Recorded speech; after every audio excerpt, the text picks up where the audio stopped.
Good afternoon বন্ধুরা। তো দেখো দুপুরের লাঞ্চ নিয়ে চলে এলাম। তো আজকে রান্না বান্না আমার ছুটি। আমার বর বলল যে বিরিয়ানি আনছি, খাবো দুজনে একসাথে। তো মনটা তো খুশিতে আনন্দেতে পুরো ভরে গেল। রান্নাও করতে হলো না, অথচ দুজনে মিলে একসাথে বিরিয়ানি খাবো। এর থেকে মজার আর কিছু হতে পারে? তো যাই হোক, দেখো বিরিয়ানিটা ঢালতে গিয়ে আর পড়ে গেল ফট করে। তো যাই হোক, ঠিক করে ঢালতেও পারলাম না। আর হচ্ছে গিয়ে, তোমরা কারা কারা বিরিয়ানি পছন্দ করো অবশ্যই কমেন্ট করে জানাবে।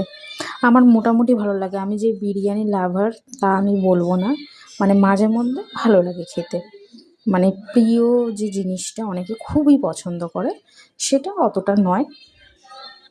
তো এখানে দেখো আলু দিয়েছে দুটো বড় বড়, আর আলুগুলো খুব সুন্দর সিদ্ধ হয়েছিল, মানে সফট।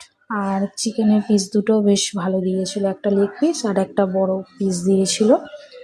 আর দিয়েছিল একটা ডিম সেদ্ধ। তো ডিম সেদ্ধটা আমি বিরিয়ানির সাথে খাই বলে আমার বর নিয়ে এসেছিলো। ও আবার ডিম সেদ্ধ খায় না। তা আর নিয়ে এসেছিলো স্যালাড। তো খাওয়া দাওয়াটা তো পুরো জমে উঠেছে। তা আমার এই মেনুটা কেমন লাগলো অবশ্যই জানিও, আজকের দুপুরের মেনু। তো আমার তো ভীষণ ভালো লাগলো, তোমাদের কেমন লাগলো অবশ্যই জানিও। টাটা।